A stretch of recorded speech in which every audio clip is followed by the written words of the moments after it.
Hi everyone, I'm David Busch and this is Busch History. I'm presenting a series of videos on the administrations of American presidents, starting with George Washington and going all the way through to present day. These videos are short. They're meant to be an overview of each of the president's administrations. If you'd like more information, you can go to my website on www.buschhistory.net, and there's much more information on American history there. So let's get started with a look at Woodrow Wilson. Woodrow Wilson, 28th President of the United States. His vice president was Thomas R. Marshall. His political party was Democratic. Term of office 1913 to 1921, so he was a two-term president. Who came before him and after him? What were their parties? William Howard Taft was a Republican, came before him, and after him is Warren G. Harding, also Republican, so you have a sandwich here with Woodrow Wilson in the middle. Any unusual circumstances surrounding his ascent to the presidency? Well, we had the disputed election in 1912, disputed not in the outcome, but in the running of the election, because Teddy Roosevelt was the third-party candidate. So you have the most viable, strongest third-party candidate in the history of the United States running against a fairly unpopular William Howard Taft and a scholarly Woodrow Wilson. Well, Taft and Roosevelt divide the Republican Party. Wilson becomes president. So the Electoral College, Wilson 435, Roosevelt 88, Taft 8. The office.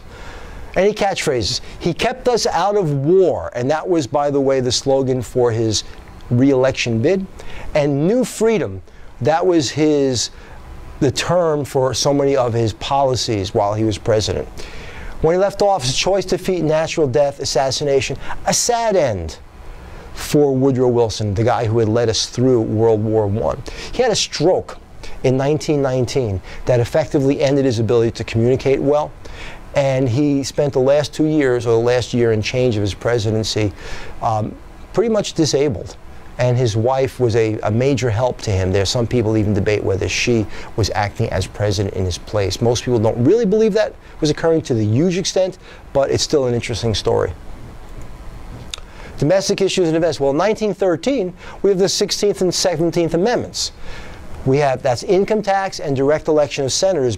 Prior to this, senators were chosen by state legislatures. Now senators are voted for in the general election just like you vote for congressmen.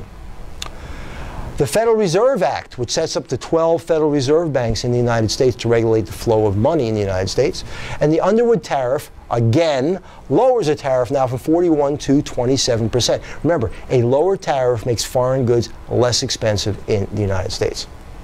In 1914, we get the Federal Trade Commission, which is just what it sounds like. The federal government is going to help regulate trade within the United States.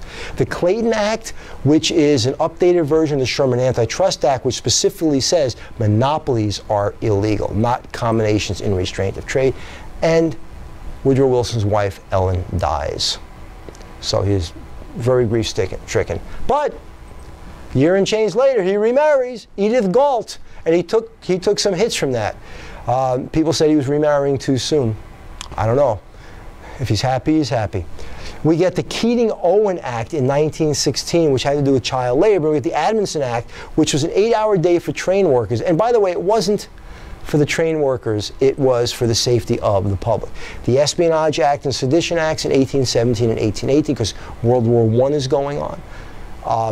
We have the 18th Amendment, which passed in 1919. Wilson's going to suffer a stroke in 1919. And in 1920, we will get the 19th Amendment. Foreign policy and events. In 1913, we have this little issue with Pancho Villa in Mexico.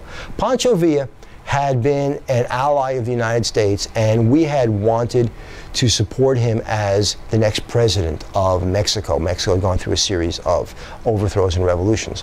And it didn't work, and we withdrew our support, and we started supporting this guy Carranza. Pancho Villa was pissed. So he launched a series of raids across the American border into Texas and New Mexico. Well, Wilson said, well, this can't go, so he sent General Pershing down to not collect, but to actually capture Pancho Villa. Pancho Villa was amused, and he got a Hollywood film studio to follow him around.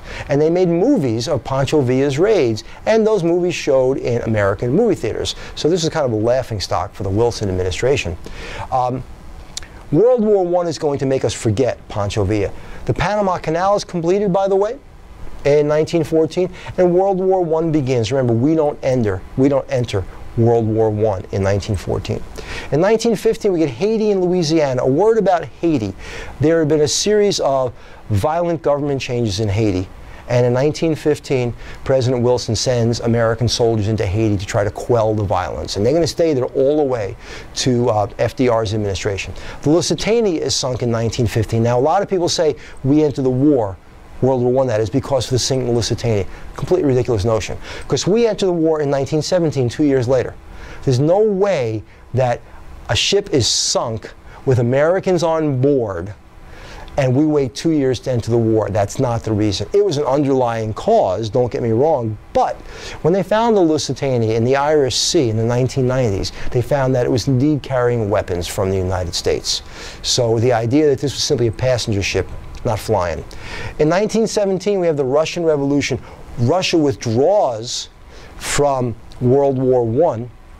During that revolution, the United States supports the White Army against the Red Army. They're the Tsarists against the people who are being led by Lenin and the boys, the Bolsheviks.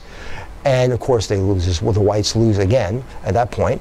And we enter World War I. But this is because we support the losing side in the Russian Revolution. This is called the legacy of distrust, because they're not going to trust us all the way back from 1920. The heck with the Cold War. Actually starts 30 years earlier. In 1918, World War I ends, and Wilson issues his plan for peace called the 14 Points. And in 1919, the Treaty of Versailles is formally signed. The United States goes and helps negotiate it. Wilson brings it back. Henry Cabot Lodge, the ranking Republican senator, wants to bring it into the Senate. Woodrow Wilson says, "Not on your life." And Henry Cabot Lodge goes on a tirade against the Treaty of Versailles, and the United States never ratifies the Treaty of Versailles. We get the Red Scare, which begins with something called the Palmer Raise, because we feel that what happened in Russia, now the Soviet Union, could actually happen in the United States. And Wilson is going to win the Nobel Peace Prize for helping to orchestrate the idea behind the League of Nations and the Treaty of Versailles and the 14 Points, etc. Wilson, unfortunately, a very, very bright guy, at the end of his presidency, so debilitated by that stroke. It's kind of a very sad end to his presidency. Anyway, for now, I'm David Busch, and this is Busch History, and I'll see you again. Have a great day.